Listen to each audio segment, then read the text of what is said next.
Movie की शुरुआत प्राचीन इजिप्ट से होती है, जहाँ देवता साधारण इंसानों के बीच रहकर धरती पर राज करते हैं। देवताओं को आसानी से पहचाना जा सकता है क्योंकि वो साधारण इंसान की तुलना में काफी लंबे होते हैं और उनका खून भी सोने का होता है और वो किसी भी खतरनाक जानवर का रूप धारण कर सकते हैं। ओसिरिस संपूर्ण भूमि का राजा है जो नील नदी के किनारे पर बसी हुई है। वहीं उसका भाई सेट बंजर रेगिस्तान पर राज करता है और अकेले रहने से सेठ के मन में काफी कड़वाहट आ गई है। फिर एक दिन ओसिरिस ने अपने बेटे होरस को राजा बनाने का फैसला किया।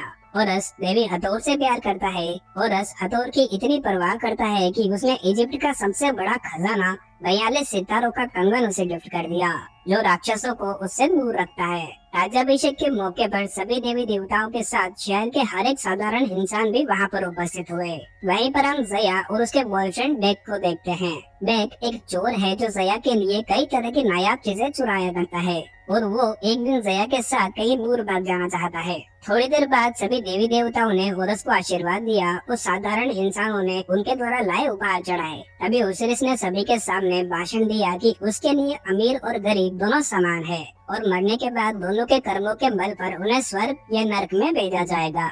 यही ओसिरिस का नियम था। इसके बाद ओसिरिस होरस के सिर पर क्राउन रखने ही वाला था कि तभी वहाँ पर ओसिरिस का भाई सेट आ गया।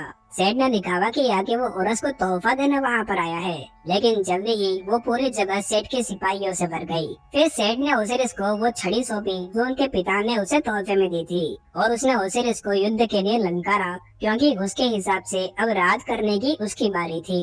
ओसिरिस ने अपने भाई से युद्ध करने से मना कर दिया। इस पर सेठ ने अपने ही भाई को जान से मार दिया और खुद को इजिप्ट का नया राजा घोषित कर दिया।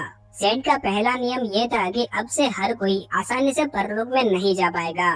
इंसानों को पुनर्जन्म देने के लिए धन देना पड़ेगा। होरस खड़े खड़े ये सब तमाशा नहीं देख पाया और उसने अपने पिता की मौत का बदला लेने के लिए सेठ पर हमला कर दिया।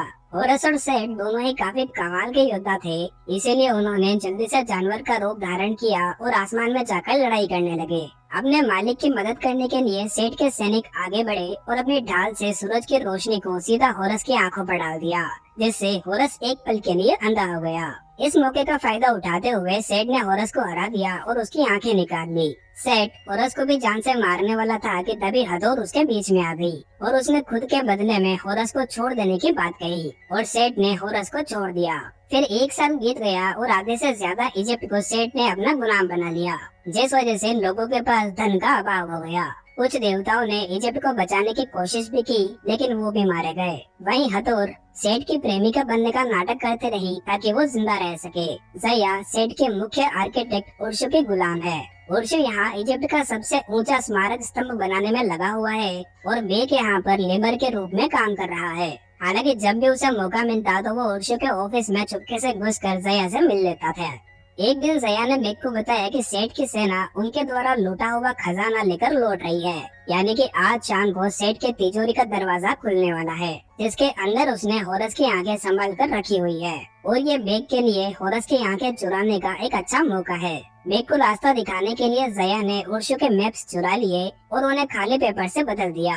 फिर जब रात हुई तो बेक उस लूटे हुए खजाने के ऊपर कूद गया जो सेठ की तिजोरी में फेंका जाने वाला है। उस तिजोरी में पहुंचने पर बेक को कई सारे जानलेवा जाल का सामना करना पड़ा, लेकिन फिर भी वो जैसे तैसे बचकर होरस की आंख की रक्षा कर रहे स्टेचू तक पहुंच गया। जैसे ही उसने होरस की आंख उठाई तो वो बिच्छू से भरे गड्ढे में गिर गया, लेकिन उस आंख से निकल रही रोशनी से वो बिच्छू उसे दूर रहे। अगली सुबह बेक जया से मिलने गया, लेकिन इस बार उर्शु अपने सैनिकों के साथ उसका इंतजार कर रहा था। बेक ने होरस की आंख की मदद से उन सभी को अंधा किया और जया को लेकर वहाँ से बाहर निकला, लेकिन तभी उर्शु ने बालकनी से तीर फेंका जिससे जया की मौत हो गई। थोड़ी देर बाद बेक जया को लेकर उस जगह पहुँचा जहाँ होरस छिपा हुआ था। होरस ने बेक पर हमला कर दिया, लेकिन तब बेक ने उसे बताया कि उसके पास उसकी आंख है। बेक ने होरस से कहा कि अगर वो जया को जिंदा कर दे तो वो उसे उसकी आंख दे देगा। होरस ने कोशिश तो की, लेकिन क्योंकि जया अब मर चुकी है इसीलिए होरस उसे फिर से जिंदा नहीं कर सकता। इसीलिए होरस ने मौत के देवता अनुबिस को बुलाया और उसे जया की आत्मा को ले जाने के लिए कहा। तब बेक ने होरस को उसकी आंख देते हुए उससे एक सौदा किया कि अगर होरस ने किसी भी तरह से जया को दोबारा जिंदा कर दिया तो बेक होरस को उसकी दूसरी आंख वापस लाने में मदद करेगा। होरस ने बेग की ये बात मान ली और जया की लाश को उसी मंदिर में छिपाकर वो दोनों वहाँ से निकल गए। जब सेठ को होरस की आंख चोरी होने की खबर मिली तो वो उसे ढूंढता हुआ उस मंदिर में पहुँच गया, जहाँ उसे जया की लाश मिल गई और उसने जया के गले में मौजूद नेकलेस निकाल लिया और उसके सैनिकों को होरस को ढूंढने के लिए भेज दिया। इधर होरस और बेक एक पहाड़ पर चढ़ रहे थे, क्योंकि होरस अपनी दोनों आंखों के बिना अपना रूप नहीं बदल सकता और सेठ को हराने के लिए उसे दोनों आंखों की जरूरत है। पहाड़ की चोटी पर पहुंचकर होरस ने अपने दादाजी यानी कि सूर्य देवता से प्रार्थना की और अपना रूप बदलकर बेक को लेकर सूर्य देवता रा के पास पहुंच गया। यहाँ पर रा का काम एक राक्षस एपोफिस से लड़कर उसे इजिप्ट से दूर रखने का है।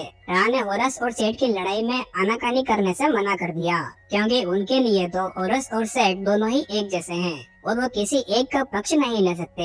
हालांकि उन्होंने होरस को वहाँ मौजूद पानी भरने की परमिशन दे दी। इस तरफ सेठ अपनी एक्स वाइफ नेप्थिस के पास गया और उसने उसके पंख काट दिए। वहीं इस तरफ रा ने होरस को थोड़े समय के लिए उड़ने की शक्ति दी ताकि वो बेग को लेकर उड़कर वापस नीचे जा सके, लेकिन जमीन पर आते ही उसकी ये शक्ति फिर से चली गई। होरस अपने साथ लाए पानी की मदद से बंजर रेगिस्तान का सर्वनाश करने वाला है, जिससे सेठ कमजोर पड़ जाएगा। लेकिन उसके पहले उसने सेठ को उनके लिए पीने का पानी लाने के लिए कहा। तभी झरने के पास सेठ के सैनिकों ने बेग पर हमला कर दिया, लेकिन होरस वहाँ पर पहुँच गया और उसने आसानी से सेठ के सैनिकों को मार गिराया। लेकिन उनमें से एक सैनिक ने मरने का नाटक किया और जैसे ही उसे मौका मिला तो उसने होरस और बेग को झरने से नीचे धकेल दिया।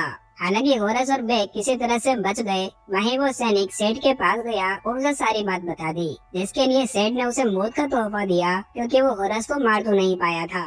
फिर सेठ ने होरस के पीछे अपने कुछ और सैनिक भेज दिए। फिर सेठ ने हथौर से कहा कि वो अंडरवर्ल्ड जाना चाहता है, क्योंकि हथौर मरे हुए लोगों की काउंसलर हुआ करती थी। हथौर ने कहा कि वो इस बारे में सोचेगी और जब हथौर को मौका मिला तो उसे अपनी शक्ति उसे देखा कि होरस क्या कर रहा है। लेकिन सेठ को इस बात का पता चल गया और वो समझ गया कि हथौर अभी भी होरस से ही प्यार करती है। इसीलिए सेठ ने हथौर को मारने की कोशिश की, लेकिन हथौर अपने ब्रेसलेट से एक पोर्टल ओपन करके वहाँ से बाहर निकली। इस तरफ बेक और होरस थोड़ा आराम करने के लिए शहर में आए, लेकिन तभी वहाँ पर सेठ के साथी बड़े सांपों के साथ पहुँच गए और होरस इस स्थिति में उनसे मुकाबला नहीं कर सकता।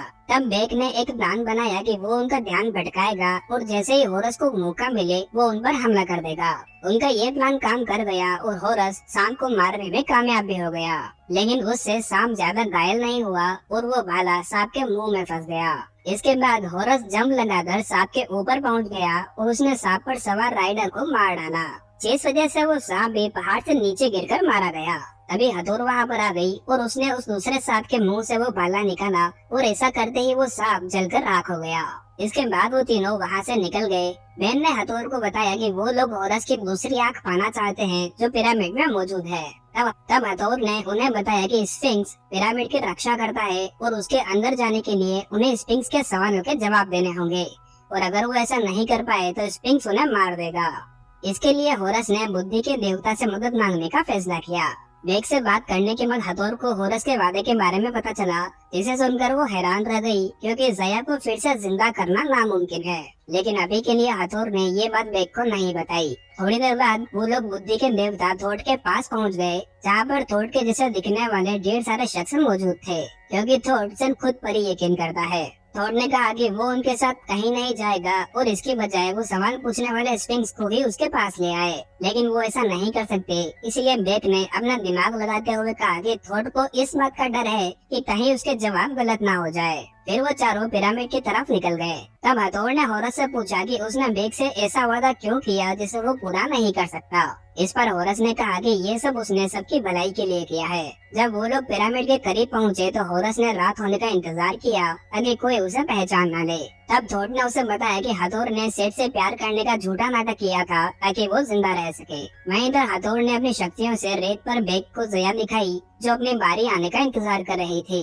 हथौर मरे हुए लोगों से बात कर सकती है, इसीलिए उसकी मदद से बेक ने जया को बताया कि वो उसे लेने आ रहा है। फिर शाम को वो चारों पिरामिड के अंदर पहुंच गए, जो कि पूरा हिल रहा था।